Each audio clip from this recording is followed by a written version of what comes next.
ابو حنیفہ نے پورا دن مکمل لکھوا دیا۔ میں صرف ایک پہ بات کرتا ہوں، اگر صرف نماز کو دیکھا جائے تو نماز کا طریقہ حضور پاک علیہ الصلوۃ والسلام سے مروی ہے، نماز کا حکم اللہ رب العزت کے قرآن پاک میں ہے، لیکن نماز کی مکمل تفصیل ہمیں نہ قرآن میں ملتی ہے نہ نماز کی مکمل تفصیل حدیث پاک میں ملتی ہے۔ لوگ کہتے ہیں جی یہ جو حنفی نماز ہے نا، یہ 1000 فقیہوں نے مل کے بنائی ہے، 1000 فقیہوں نے۔ میں 1000 تم 1000 کی بات، میں کہتا ہوں 1,00,000 فقیہ بھی مل جائیں، میرے صدیق کی عظمت کا مقابلہ نہیں کر سکتے۔ عظمت اپنی جگہ ہے، معاملہ دین کا ہے۔ آ گئے اللہ کے پیغمبر، آپ نے فرمایا ہے نماز میں درود پاک کے بعد دعا کرو، علمنی دعاً ادعو بہ فی صلاتی۔ صحیح البخاری میں، صحیح مسلم میں اللہ کے محبوب پیغمبر، مجھے آپ سکھائیں میں نماز میں دعا کیا پڑھا کروں۔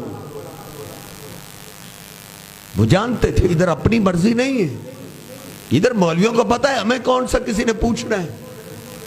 یہ جتنے ریکارڈنگ ہو رہی، لے جا ایک ایک حوالہ پوچھ، میں تجھے نکال کے دکھاتا ہوں۔ جرت تو پیدا کر، ریسرچ اور تحقیق کی جرت پیدا کر۔ لوگ کہتے ہیں جی اللہ کے پیغمبر کے طریقے کے مطابق نماز بھی ہو، وضو بھی۔ لو جی مولوی صاحب، اللہ کے پیغمبر کے پورا طریقہ حدیث میں تو ملتا ہی نہیں ہے۔ اللہ کے محبوب پیغمبر کے وضو کا طریقہ کہتے ہیں حدیث میں ملتا ہی نہیں، نماز کا طریقہ ملتا ہی نہیں۔ افسوس کی بات یہ ہے، امام ابو حنیفہ کی نماز وضو ان کو مل رہا ہے، اور اللہ کے پیغمبر کی نماز اور وضو نہیں مل رہا۔ اللہ کے پیغمبر وہ ہیں جن پہ جو شریعت اتری اس کی حفاظت کا ذمہ کس نے لیا ہے؟ اللہ نے لیا ہے۔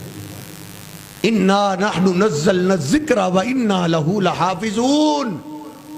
اور جس کی حفاظت کا ذمہ اللہ نے لیا وہ تجھے نہیں مل رہا، اور جس کی حفاظت کا ذمہ اللہ نے نہیں لیا وہ تجھے مل رہا ہے۔ تو تقلید کی اینک 8 نمبر اینک اتارے گا، تجھے نماز بھی ملے گی آپ کی، تجھے وضو بھی ملے گا۔ میرے محبوب پیغمبر کی کون سی ادا ہے جو اللہ نے آج تک محفوظ نہیں رکھی؟ اگر آپ نے 2 انگلی سے اشارہ کیا ہے، وہ اشارہ بھی حدیث میں موجود ہے۔ اگر آپ مسکرائے، مسکرانا بھی حدیث میں ہے۔ صحابہ کہتے حتی بدت نواجزہ، اتنا کھلکھلا کے ہنس پڑے ہمارے حبیب کہ آپ کی داڑھیں مبارک نظر آ گئی۔ اوہ آپ کی داڑھیں مبارک نظر آئی ہیں تو وہ بھی حدیث پاک میں موجود ہے، تجھے وضو نہیں مل رہا۔ 8 نمبر کی اینک بیل کو لگا دو نا، بیل کو دکھائی نہیں دیتا، پھر اس کے لیے دن بھی رات ہو جاتی ہے۔ آنکھیں اگر بند ہو تو پھر دن بھی رات ہے، اس میں کیا بھلا قصور ہے آفتاب کا؟ نبی پاک صلی اللہ علیہ وسلم کی کون سی ادا؟ دن کی ادا کیا، رات کی ادائیں بھی اللہ نے محفوظ رکھی ہیں۔ وہ اللہ نے عبادت کا ذمہ لیا ہے، اللہ نے۔ میری امی عائشہ بیان کرتی ہیں نبی پاک صلی اللہ علیہ وسلم میرے ساتھ چادر میں لیٹے ہوئے تھے، آپ نے سمجھا میں سوئی ہوئی ہوں، میں سوئی ہوئی نہیں تھی۔ آہستہ سے آپ نے چادر ہٹائی، آہستہ سے آپ نے جوتا پہنا، آہستہ سے آپ نے دروازہ کھولا، آہستہ سے نکل گئے۔